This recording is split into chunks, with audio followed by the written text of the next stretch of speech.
Hai guys, apa kabar kalian semua? Semoga dalam keadaan sehat dan bahagia ya.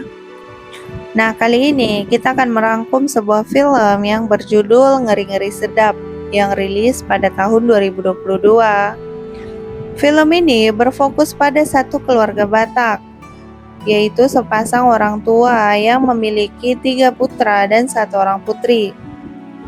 Yuk, bagaimana kelanjutannya? Tonton alur ceritanya sampai habis ya. Di awal film, kita diperlihatkan dengan bapak-bapak yang sedang asik mengobrol di sebuah lapo tuak di pinggir Danau Toba. Salah satu dari mereka menyebutkan bahwa dia dan anaknya yang telah menjadi pengacara baru saja selesai memenangkan sidang sengketa tanah di pengadilan. Kita sama-sama tahu ya guys, kalau pengacara adalah hal yang membanggakan bagi orang tua. Sementara Pak Domo tampak tak suka saat salah seorang dari mereka memperlihatkan Gabe Purba, anak ketiga Pak Domo yang sedang tampil di TV dalam salah satu acara komedi. Gabe menolak permintaan bapak dan mamanya untuk berhenti melawak. Karena ia kuliah jurusan hukum, bapaknya berharap kalau ia bisa menjadi seorang jaksa ataupun hakim. Gabe justru menganggap permintaan bapaknya itu sangatlah lucu. Selesai urusan dengan Gabe, kini giliran Pak Domo menyangkal pernyataan salah satu temannya yang mengatakan bahwa Domo anak pertamanya akan segera menikah dengan orang Sunda. Pak Domo meminta Domo untuk membatalkan saja pernikahannya. Domo menolak dengan tegas permintaan bapaknya ini.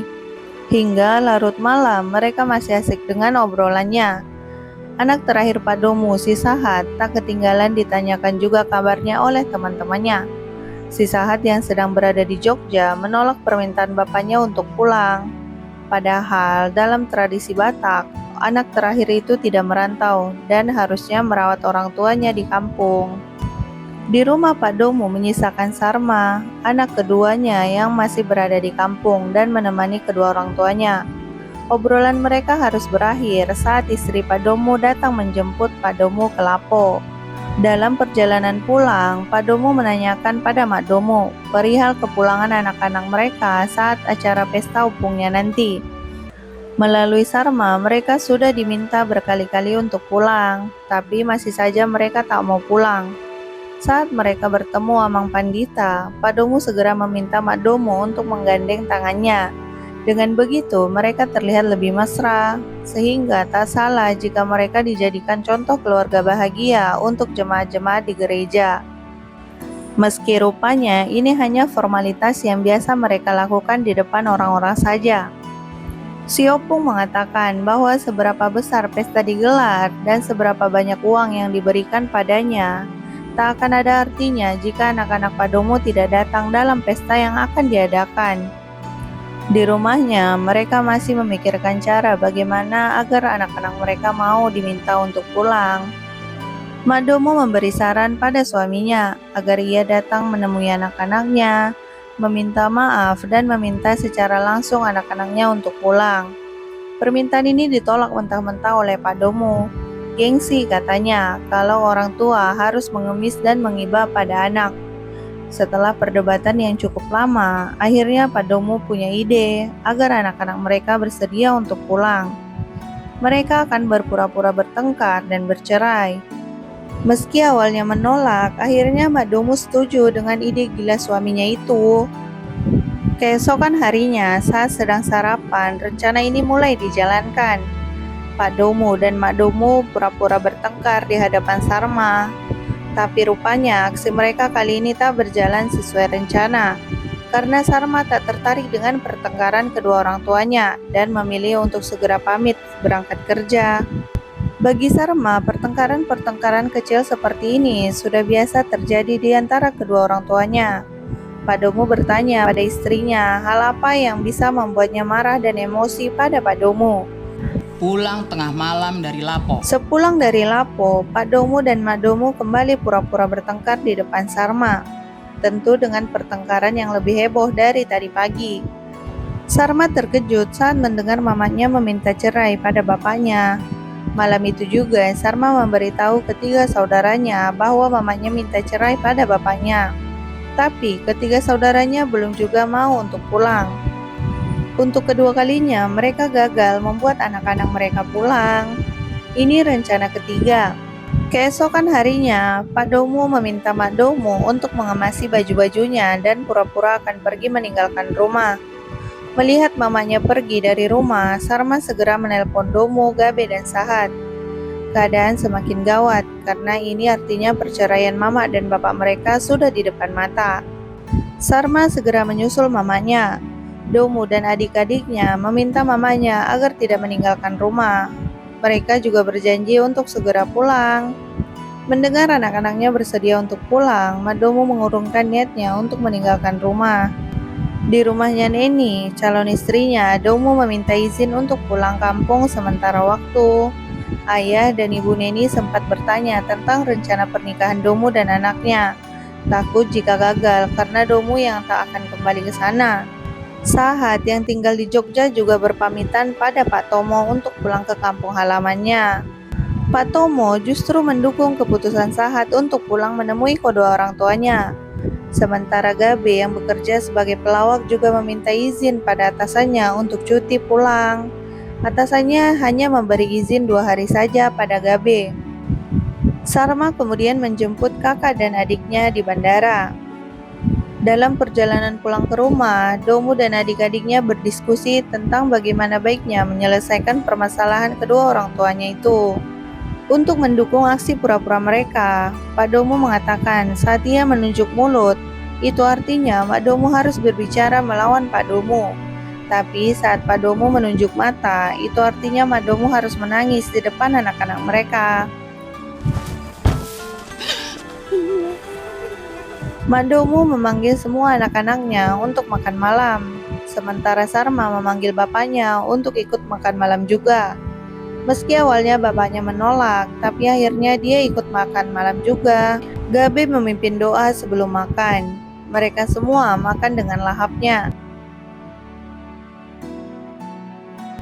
Setelah acara makan malam selesai, Domu dan adik-adiknya bertanya pada bapak dan mamanya tentang masalah apa yang sebenarnya terjadi di antara mereka. Karena mereka terdesak, Pak Domu mengisyaratkan pada Mak Domu agar menangis saja. Dengan begitu, anak-anak mereka tidak akan tega untuk terus membahas masalah ini. Karena malam ini mereka gagal untuk membuat bapak mamanya kembali berdamai, mereka berencana untuk mengajaknya jalan-jalan supaya bisa diajak diskusi secara terpisah. Pagi itu mereka berangkat untuk jalan-jalan. Sarma sengaja duduk di kursi depan agar mama dan bapaknya bisa duduk berdekatan di bangku tengah. Sesampainya di Danau Toba, mereka segera mendiskusikan permasalahan mama dan bapak mereka secara bergantian.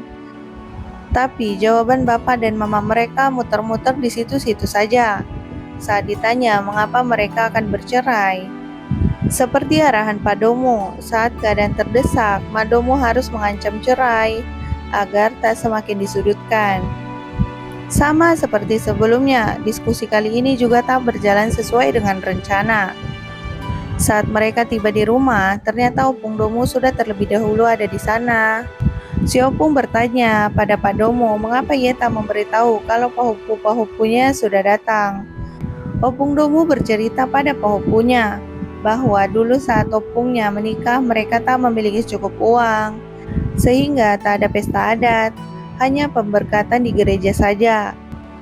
Karena itulah Pak Domu berjanji pada opungnya untuk membuatkan pesta adat sulang-sulang pahopu setelah anak-anaknya lulus kuliah.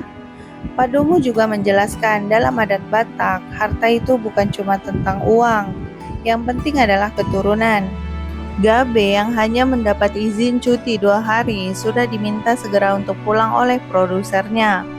Tapi dia memutuskan untuk tetap tinggal di sana karena takut mamanya pergi dari rumah dan akhirnya pesta opungnya menjadi berantakan. Karena mereka tak menemukan jalan untuk mendamaikan mama bapaknya itu, akhirnya mereka sepakat untuk meminta bantuan Amang Pandita. Karena menurut mereka, Amang Pandita lah yang omongannya bisa didengar oleh kedua orang tuanya. Amang Pandita mempersilahkan Pak Domu dan Mak Domu berdiskusi di kamarnya untuk mencari solusi atas permasalahan mereka. Di dalam kamar, mereka berpura-pura bertengkar dan meninggikan suara. Sebelum akhirnya keluar dan membuat kesepakatan bahwa mereka tidak akan bertengkar setidaknya sampai pesta opungnya selesai. Ditambah, anak-anak mereka harus hadir semua di pesta itu. Mak Domo dan anak-anaknya pergi ke pasar. Mereka mampir ke beberapa toko untuk membeli baju. Tak lupa juga mereka mampir ke kedai miso langganan mereka dulu untuk nostalgia. Mak Domo memesan 1 porsi miso dengan 4 mangkok, persis seperti yang mereka dulu lakukan. Tapi berbeda dengan dulu, kali ini Gabe membayar 1 porsi miso yang mereka makan dengan harga yang berkali-kali lipat. Domo mendatangi Sarma yang sedang duduk sendirian di samping rumah. Domo bertanya mengapa Sarma belum juga tidur. Dia juga bertanya tentang cita-cita Sarma yang dulu ingin sekolah masak. Sarma hanya menjawab kalau itu hanya cita-cita masa kecilnya. Pak Domo yang tak pernah menunjukkan rasa sayangnya terhadap anak laki-lakinya berakibat pada kaku hubungan antara anak laki-laki di rumah itu. Sementara Pak Domo sering menunjukkan rasa sayangnya pada anak perempuannya. Sehingga kakak adiknya yang laki-laki paham betul bagaimana cara memperlakukan saudara perempuannya satu-satunya itu. Semua orang sedang bersiap untuk pergi ke rumah opung. Pesta adat sulang-sulang Pahopu akan segera dilaksanakan. Domo salah menyiapkan ulos untuk bapaknya, karena yang ia siapkan justru ulos untuk acara kematian.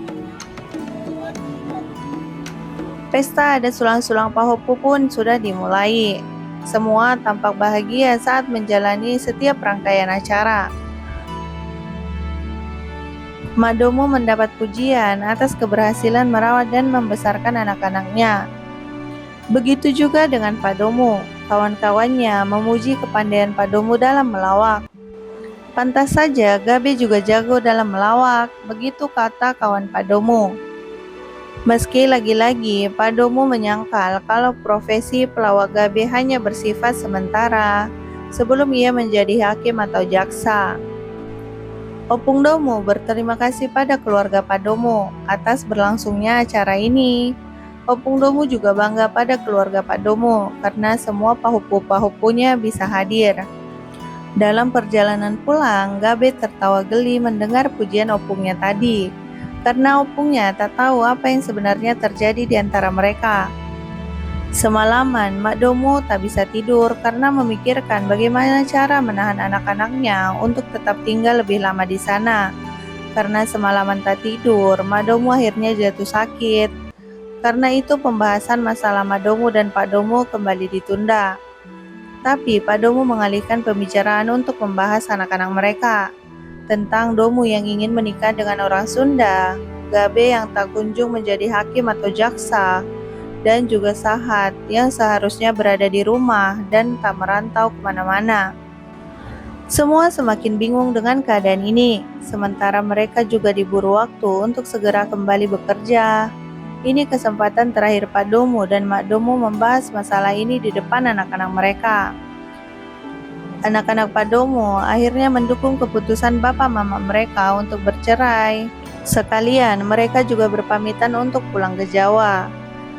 Karena merasa tak ada waktu lagi untuk menahan mereka, Pak Domo akhirnya marah dan menganggap kalau anak-anaknya sudah tak mau mendengarkannya lagi.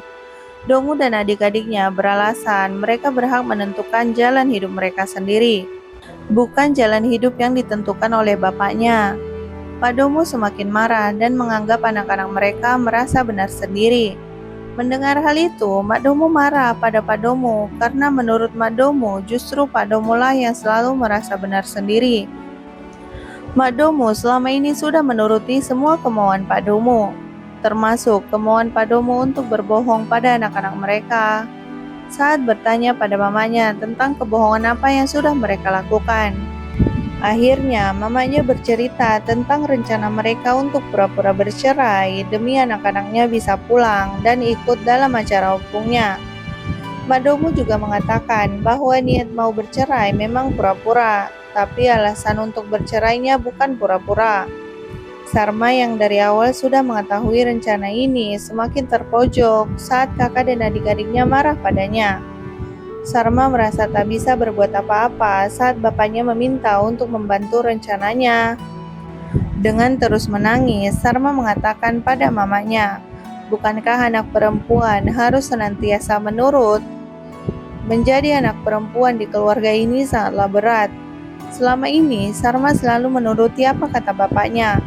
Bapaknya melarang berhubungan dengan pacarnya dulu karena tahu pacarnya adalah orang Jawa." Sarma juga mengatakan kalau sebenarnya dia sudah diterima sekolah masak di Bali. Tapi kata bapaknya, cari kerjaan yang jelas, jangan seperti Gabe. Dia juga mengurungkan niatnya sekolah masak di Bali, karena siapa yang bakal mengurus bapak mamanya saat mereka sudah tua nanti. Keadaan semakin haru biru. Setelah Sarma menumpahkan segala kekesalannya yang selama ini ia pendam sendiri, Pak Domu yang semakin pusing justru memilih pergi ke Lapo menemui teman-temannya. Saat ia pulang ke rumah, ia sudah tak mendapati anak-anak dan istrinya di rumah. Mama dan Sarma pergi ke rumah Opung. Domu dan Gabe sudah kembali ke Jawa. Sementara Sahat masih bertahan di sana, karena menurut Pak Pomo sebaiknya dia tak pulang dulu. Dari Pak Pomo lah Sahat belajar mendengar dan belajar hidup. Hal-hal yang seharusnya ia dapat dari bapaknya, bukan dari orang lain. Semua sudah kembali pada kesibukan masing-masing. Sarma dan mamanya sudah berada di rumah opungnya. Pak Domo sendirian di rumah dan anak-anaknya sudah kembali bekerja di tempat masing-masing. Pak Domo pergi ke rumah mamanya. Ia mengatakan kalau dia sedang lapar dan ingin makan.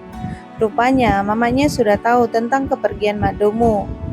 Sengaja ia membiarkan Pak Domo sendirian di rumah agar ia sadar kalau sebenarnya anak dan istrinya sangatlah berarti baginya.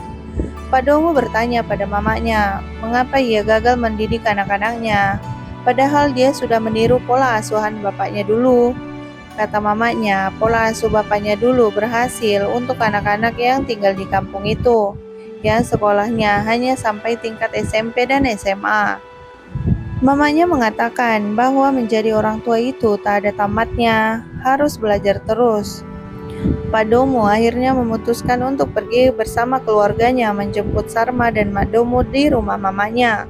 Tapi setelah Pak Domo dan Mak Domo berbicara empat mata, Pak Domo memilih untuk berpamitan pulang. Gabe terlihat sedang syuting dalam sebuah acara televisi. Gabe kaget bukan main saat bapaknya dihadirkan di studio itu. Hubungan bapak dan Gabe akhirnya mencair pada hari itu juga. Setelah itu, Pak Domo juga bertamu ke rumah orang tuanya Neni. Ia akhirnya yakin pada Neni saat dia mengetahui jika Neni sedikit banyak sudah diajarkan tentang adat Batak oleh Domo. Bertolak belakang dengan prasangkanya Pak Domo selama ini, Pak Domo akhirnya sampai di rumah Pak Pomo. Pak Pomo bercerita tentang bagaimana hebatnya Sahat saat memimpin teman-teman kakaknya di desa itu. Berkat bantuan Sahat, para warga juga semakin pandai dalam bertani dan berhasil menjual hasil tani dengan harga yang jauh lebih tinggi. Pak Domo bangga mendengar para warga yang begitu mencintai Sahat. Akhirnya, Pak Domo berhasil mengajak anak-anaknya kembali pulang ke rumah untuk menjemput mamanya. Rupanya ini permintaan khusus dari mamanya agar ia dijemput dengan anak-anaknya. Semua kaget saat mamanya menolak untuk diajak pulang. Tapi akhirnya semua lega saat mamanya mengatakan kalau dia sedang makan mie gomak bersama Sarma. Siang itu, keluarga kecil Pak Domo kembali bisa merasakan dua kenikmatan sekaligus. Kenikmatan mie gomak buatan mama dan kenikmatan berkumpul bersama keluarga tercinta.